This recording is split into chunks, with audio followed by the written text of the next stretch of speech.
Salut tout le monde! Aujourd'hui, on s'attaque à un sujet qui est absolument partout en ce moment. Vous en avez forcément entendu parler, c'est cette nouvelle classe de médicaments qui est en train de tout bousculer. C'est une histoire incroyable qui mêle à la fois la science, des milliards de dollars et qui pourrait bien changer notre société en profondeur. Et si un seul médicament pouvait vraiment tout changer? C'est un peu la question de départ. On ne parle pas juste d'un traitement qui améliore la vie de quelques personnes. Non, non, on parle de quelque chose qui pourrait transformer la vie de millions de gens et, en même temps, secouer des secteurs entiers de l'économie. Alors attention, parce que l'échelle de ce dont on va parler, c'est juste vertigineux. Alors, pour qu'on se rende bien compte de quoi on parle, il faut poser le contexte. Et pour ça, un seul chiffre suffit. 800 millions. C'est le nombre de personnes qui vivent avec l'obésité dans le monde aujourd'hui. C'est un chiffre de l'OMS et ça donne le vertige. On est face à un problème de santé publique qui est juste monumental.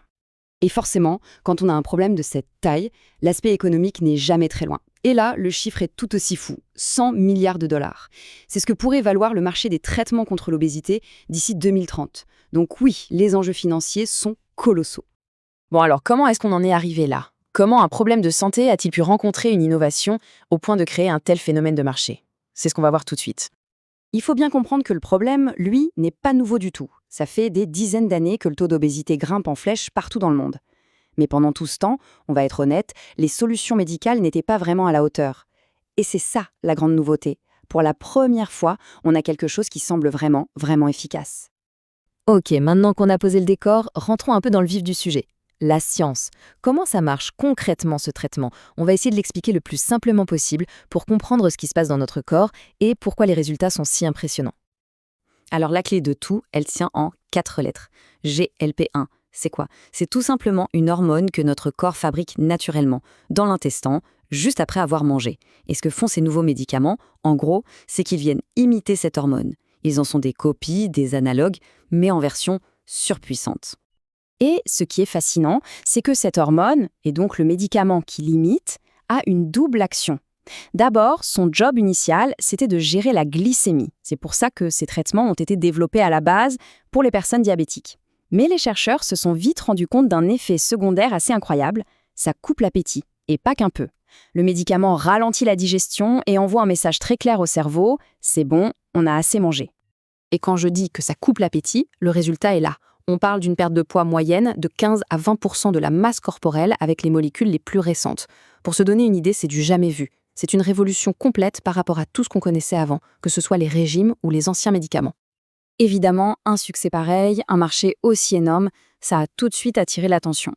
Et aujourd'hui, le secteur est devenu le théâtre d'une course effrénée entre deux véritables titans de l'industrie pharmaceutique. Alors, qui sont-ils?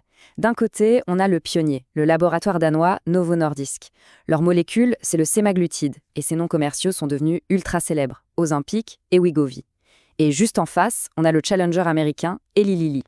Eux, ils sont arrivés un peu après, mais ils ont mis les bouchées doubles avec leurs propres molécules, le tirzépatide, qu'on connaît sous les noms de Mounjaro et Zepbound. C'est un vrai match de poids lourd. Et ce duel, il ne se joue pas que dans les pharmacies. Il se joue aussi, et surtout, en bourse. C'est simple, la valeur de Novo Nordisk et d'Eli Lilly a littéralement explosé ces dernières années. Elles ont surclassé tout le reste du secteur pharmaceutique. Le succès médical s'est transformé en un succès boursier absolument phénoménal. Mais l'histoire ne s'arrête pas là, loin de là. L'impact de ces médicaments dépasse de très loin le secteur de la santé. On a même donné un nom à ça, l'effet Ozempic.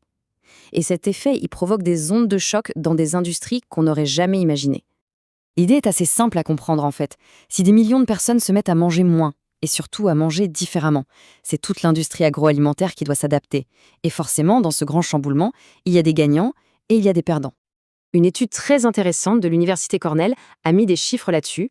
On voit très clairement les changements dans le caddie, les dépenses en snacks, en sucreries, en fast-food, tout ça, ça baisse. Et à l'inverse, qu'est-ce qui augmente? Les fruits, les légumes et surtout les aliments riches en protéines, comme les yaourts. Les habitudes de consommation sont en train d'être redessinées. Et ça, pour les grands groupes, ça change tout. Prenez Danone par exemple. Avec leur position de leader sur les yaourts et les produits protéinés, ils sont parfaitement placés pour profiter de cette tendance. À l'inverse, un géant comme Nestlé, qui réalise une part importante de son chiffre d'affaires avec les confiseries et les produits de grignotage, se retrouve face à un sacré défi. Ils doivent repenser une partie de leur stratégie.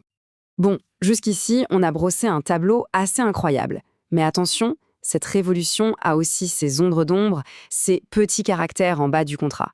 Il est crucial maintenant de parler des défis, des problèmes et des grandes questions que tout cela soulève. Parce que oui, le tableau n'est pas tout rose. Il y a d'abord les effets secondaires, notamment digestifs, qui ne sont pas négligeables. Il y a ensuite une question fondamentale, que se passe-t-il si on arrête le traitement? Eh bien, les études montrent qu'on reprend le poids perdu. Ça suggère donc un traitement à vie, ce qui pose évidemment la question du coût, qui est très élevé. Et puis, il y a tout le battage médiatique qui a entraîné des usages détournés, non pas pour des raisons de santé mais d'esthétique, et ça crée des tensions d'approvisionnement pour les malades qui en ont vraiment besoin.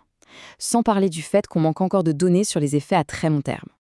Mais l'histoire est très loin d'être finie. La recherche avance à une vitesse folle. La prochaine étape?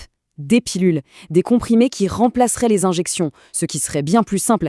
Et surtout, on explore le potentiel de ces molécules pour tout un tas d'autres maladies. Les maladies du cœur, les addictions et même peut-être un jour la maladie d'Alzheimer. Le champ des possibles est immense. Alors, au final, on est face à quoi? Un miracle de la médecine qui va nous aider à vaincre l'une des plus grandes crises de santé publique de notre époque?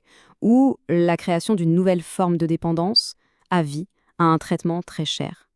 Pour l'instant, la réponse n'est pas tranchée. L'histoire est en train de s'écrire sous nos yeux et c'est ça qui la rend absolument passionnante. Merci d'avoir écouté.